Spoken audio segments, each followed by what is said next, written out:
Dua hal ini yang sepertinya menurut saya, kenapa isu terkait dengan pemakzulan wakil presiden dalam hal ini menjadi penting dan selalu menjadi satu pergunjingan yang tidak berkesudahan. Yang kedua yang ingin saya katakan adalah, kalau kita membaca literatur politik ya, dalam sistem presidensialisme, di mana seorang presiden dan wakil presiden dipilih langsung oleh rakyat, maka sebenarnya tidak ada mekanisme yang bisa menjatuhkan seorang presiden ataupun wakil presiden itu di tengah jalan. Ada yang disebut dengan istilah fixed term. Jadi presiden dan wakil presiden karena dia dipilih langsung oleh rakyat, secara ilmu politik dia tidak bisa dimakzulkan oleh parlemen. Karena presiden itu bukan dipilih oleh parlemen. Karena presiden itu bukan dipilih DPR ataupun MPR. Itu menyalahi hitoh secara ilmu politik. Yang berhak meminta presiden, dalam hal ini adalah wakil presiden, untuk turun ataupun dimakzulkan adalah gerakan-gerakan jalanan yang langsung dilakukan oleh rakyat yang memberikan mandat saat pemilu. Oleh karena itu, kalau kita melihat sistem yang semacam ini, secara ilmu politik misalnya, untuk meminta atau memakzulkan wakil presiden, itu tidak bisa dilakukan oleh parlemen yang selama ini tidak pernah memberikan mandat secara langsung. Tapi banyak orang yang mengatakan, kenapa Gus Dur bisa dimakzulkan? Ya, Gus Dur itu dipilih oleh MPR, yang memberikan mandat, yang kemudian mengangkat dan memilih adalah MPR. Wajar kalau kemudian ada kekisruhan yang jadi, itu yang memakzulkan adalah MPR saat itu melalui proses yang cukup pelik. Cuman, sekalipun di Indonesia itu adalah sistem presidensialisme, di mana wakil presiden, khususnya dalam hal ini, itu dipilih satu paket dengan presiden, tapi ada celah secara konstitusional untuk melakukan pergantian. Itu nyata dan terbuka. Pasalnya saya kira sudah familiar semuanya. Publik, masyarakat secara umum saya kira sangat familiar. Bagaimana seorang wakil presiden itu juga bisa dimakzulkan ataupun diganti dengan alasan-alasan konstitusional, berhalangan tetap, kemudian dianggap melakukan perbuatan tercela, dianggap melakukan korupsi, suap, dan seterusnya, dan seterusnya. Celah itu cukup terbuka dan nyata. Jadi kalau memang ada indikasi-indikasi wakil presiden, dalam hal ini adalah Mas Gibran misalnya, terindikasi seperti yang disebut dengan alasan-alasan konstitusional, celahnya itu aja. Artinya apa? Itulah yang kemudian belakangan disebut sebagai kesempatan terbuka. Bukan tidak mungkin sekalipun wakil presiden dipilih langsung oleh rakyat satu paket dengan presiden, dia itu bisa diturunkan di tengah jalan, bisa dimakzulkan dengan mekanisme parlemen. Cuman sekalipun ada celah konstitusi, tapi ini tidak mudah dan tidak gampang. Pernah suatu waktu ketika pemilihan presiden dan wakil presiden itu dilakukan secara langsung di zaman SBY, ada upaya-upaya untuk memakzulkan Pak Budiono melalui mekanisme parlemen karena terindikasi misalnya terlibat dalam kasus persoalan Senturi. Tapi proses itu tidak terjadi. Tapi proses itu kan mentah di tengah jalan. Karena tentu tidak terlepas, tidak ada temuan-temuan yang kemudian dianggap mengarah kepada wakil presiden, dan yang paling penting secara politik, Pak Budiono itu kan diberikan dukungan secara total. Presidennya sangat memproteksi Pak SBY saat itu, dan Partai Demokrat sebagai partai pemenang pemilu itu pasang badan. Jadi kalau ada member of parliament, anggota dewan yang kemudian berupaya untuk mengusulkan atau menggaungkan isu-isu yang terkait dengan pemakzulan, biasanya digalak-galakin tuh. Saya masih ingat Pak Ruhut biasanya. Kalau ada salah satu fraksi yang ada di MPR mencoba untuk mewacanakan soal pemakzulan Pak Budiono, biasanya digalak-galakin. Ini partai remeh-remeh, ini partai itik-itik yang kemudian tidak akan ada relevansinya. Artinya apa? Dalam konteks politik kita secara terbuka, isu pemakzulan perkara biasa. Dan ini terjadi hampir sepanjang pemilu ataupun presiden dan wakil presiden terjadi. Dan yang paling penting celah untuk melakukan pemakzulan itu ada. Tapi ini tidak mudah dan tidak gampang. Karena celah konstitusional itu bagi saya harus terindikasi bagaimana seorang wakil presiden itu melakukan pelanggaran-pelanggaran hukum secara tegas, perbuatan tercela, korupsi, dan seterusnya. Nah, kalau kita membaca argumen dari Forum Purnawirawan TNI ini kan adalah proses pencalonan Gibran yang dipersoalkan, yang didasarkan pada putusan Mahkamah Konstitusi nomor 90 tahun 2023 soal syarat minimal umur calon presiden dan wakil presiden, dan itu yang dianggap sebagai cacat ataupun tidak mengandung unsur imparsialitas. Itu yang persoalkan. Nah, mungkin nanti Bang Refli ataupun teman-teman yang lain yang ahli pakar hukum, apakah tindakan yang disebut dengan tercela dalam Undang-Undang 45 itu, Undang-Undang Dasar 45, apakah dia ketika seorang wakil presiden dilantik atau juga menyangkut ketika proses terkait dengan pencalonan Pilpres 2024? Karena bagi saya ini ada dua distingsi yang mesti clear secara konstitusional. Karena yang dipersoalkan terkait dengan posisi wakil presiden hari ini adalah proses kandidasi, proses pencalonan ketika maju sebagai calon wakil presiden, Bang.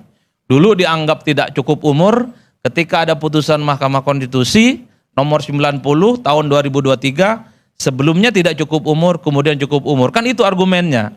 Apakah dalam pasal Undang-Undang 45 yang disebut dengan perbuatan tercela, kemudian melanggar hukum, itu juga dihitung dalam proses kandidasi? Ataukah sebenarnya perbuatan-perbuatan tercela, terindikasi inkonstitusional, melanggar hukum dan seterusnya, itu terhitung ketika ada pelantikan wakil presiden sejak tanggal 20 Oktober 2024 hingga saat ini. Itulah yang saya kira perdebatan-perdebatan hukumnya. Oke, secara politik dan secara hukum, saya kira argumen-argumennya sudah clear secara terbuka. Bagi saya, at the end, persoalan pemakzulan itu, ini ibarat bola liar. Itu ada di DPR. Di DPR suka tidak suka, karena ini sudah masuk kepada pimpinan DPR dan masuk kepada pimpinan MPR. Suka tidak suka, publik menunggu apakah setelah reses nantinya usulan-usulan semacam ini akan dibahas atau dicuekin ataupun ditolak. Kan itu yang Oke, baik teman-teman, selamat datang di channel ini. Teman-teman, kembali lagi bersama saya di channel ini. Teman-teman, di mana tadi kita lihat cuplikan video yang begitu menarik.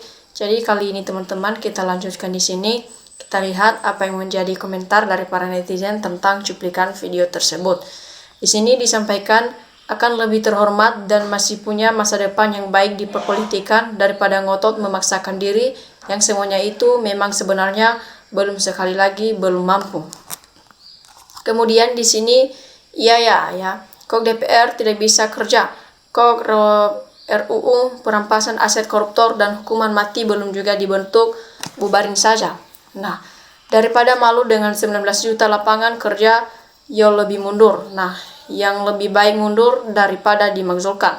Jadi, begitu daripada malu dimakzulkan, lebih terhormat mengundurkan diri karena sikon yang ada tidak memungkinkan untuk terus berlanjut jadi wapres. Nah, di sini teman-teman, negara ingin maju tentunya wajib mengkori negara maju lain meskipun versinya sedikit berbeda. Jadi setelah Gibran mengundurkan diri, menyusul Gopsu juga akan mengundurkan diri. Kemudian bagus kalau tahu malu, itu namanya tahu diri, nggak mutu terus ngundurin diri.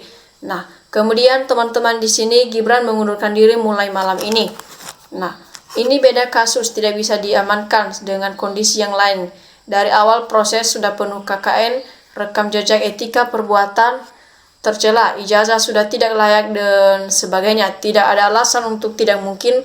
Rakyat sudah mendadak yang diwakili oleh para yang terhormat Purnama TNI yang harus mendapat perhatian.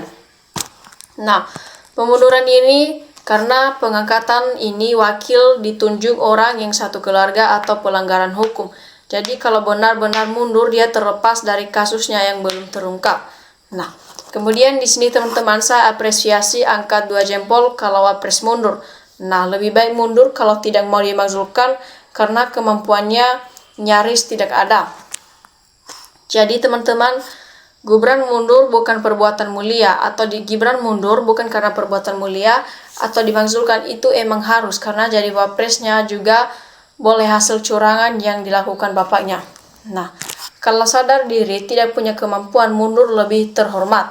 Kemudian disampaikan di sini teman-teman, makzulkan wapres Fufu Fafa untuk Indonesia lebih pintar. Nah, rakyat mencintai pemimpin yang punya karisma, punya wibawa, punya jam terbang tinggi. Bukan mudah, ini kelola negara, bukan kelola cafe. Nah, di sini teman-teman, Gibran, Jokowi tidak dimakzulkan dan ditangkap NKRI, mungkin bubar karena rakyat dan pejabat negara sudah tahu kebusukan pemerintah dan ini membakar emosi tidak percaya, matilah kau. Jadi bila Gibran mengundurkan diri itu lebih bijaksana dan terhormat. Nah, gue paling demen juga sama beliau, Bandi Prayitno. Komentarnya enak dicerna, netral, dan memberikan pendidikan dan pengetahuan publik. Jadi di sini teman-teman, pilihan rakyat harus dihormati. Percuma buat pilpres kalau pilihan rakyat gak dihormati dan gak dihargai.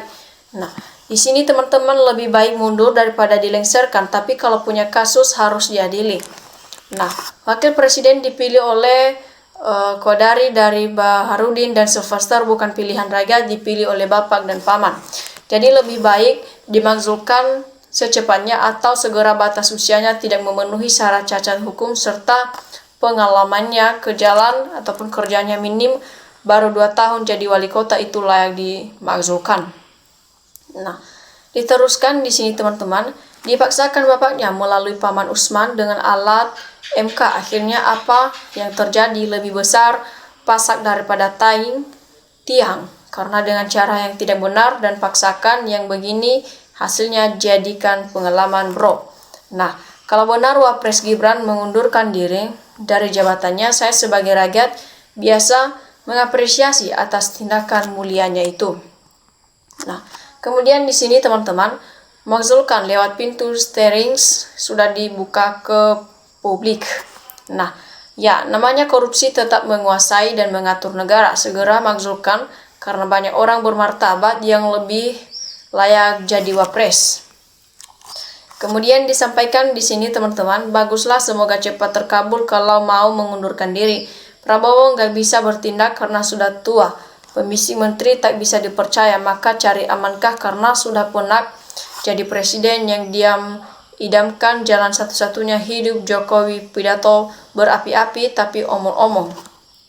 Nah, masih banyak generasi muda yang lebih siap, layak, hebat. Gara-gara satu orang nabrak hukum, takutnya yang lain ikut-ikutan langgar perundang-undangan. Jadi apa negeri ini kalau gak bersih? Nah, kalau si Gibran tahu malu, pasti dia mundur. Dia tidak akan becus jadi pemimpin kalau Prabowo sakit atau apa. Jadi langkah tepat mengingat power bapaknya turun drastis akibat kasusnya, setidaknya tidak akan terseret dosa bapaknya. Nah, lebih baik daripada dilengsarkan dengan tidak hormat. Nah, kemudian di sini teman-teman disampaikan seorang yang berjiwa besar seharusnya tahu diri, tidak mengedepankan ego pribadi ya. Jadi mengundurkan diri itu lebih bernilai bagi seorang yang memahami ya. Memang harus mengundurkan diri karena memang belum mampu otak karena keserakahan bapak ya. Nah, lebih baik berkaca diri dan sadari kemampuan ataupun kualitas diri sendiri, mundur lebih terhormat daripada dimakzulkan. Contoh Pak Harto, Gus Dur, B.J. Habibie sebesar hati di era masing-masing dan hingga saat ini nama-nama beliau tetap dikenang dan dihormati karena kebesaran hati mereka. Nah, ngapain ada pemilu kalau mau dimakzulkan? Beberapa banyak duit rakyat yang dihamburkan buat pemilu. Jadi rakyat setuju Gibran mundur atau dimakzulkan, apa untungnya punya wakil presiden seperti dia cuma bisa melongok. Kemudian kalau punya malu, punya adab, sebaiknya mundur lebih terhormat daripada ditendang. Mundur lebih terhormat daripada dimakzulkan. Betul, lebih terhormat mundur daripada dimakzulkan. Nah, terserah mau mundur mau tidak, yang pasti Gibran bakal dimakzulkan. Nah, kemudian teman-teman disampaikan di sini, benar banget Bang Adi, kalau wakil presiden dimakzulkan, besok penggantinya juga akan dimakzulkan. Lagi bagi kelompok yang sepaham, yang ada negara ini akan ribut terus dan chaos, berarti orang yang anti kemapanan. Nah, kalau bisa Gibran ya kasih masukan untuk daftar kuliah di Indonesia, kan penerimaan mahasiswa baru sekarang, biar nggak jelas lagi kalau ditanya ijazahnya sudah tutup di Singapura. Nah, kemudian lebih terhormat mengundurkan diri daripada dimakzulkan, kasih jempol 100 kali. Jadi ayo sudah uji kompetensi Wapres, usut Fafa dan strike dan kaji undang-undang yang berhubungan. Nah, kalau punya harga diri pasti mundur. Saya sebagai rakyat hanya memiliki Pak Prabowo karena setiap beliau menyalonkan saya selalu pilih. Kemudian teman-teman di sini disampaikan yang mundur diri lebih cepat lebih baik, janji sebelum jadi Wapres sampai sudah menjabat tidak ada bukti janjinya membuka lowong pekerjaan untuk rakyat Indonesia. Apa perbuatan Gibran dimakzulkan? Kemanusiaan sudah, nggak ada, lihat dulu kesalahan biar pertama jalankan tugas selalu ada rasa grogi dan takut. Ini semua pilihan rakyat, jangan sampai ada pemajulan. Hidup ini nggak ada yang sempurna, sirik itu nggak bisa hilang kalau emang jiwanya lemah penuh dengan dosa. Oke teman-teman, demikian saja cuplikan video kali ini.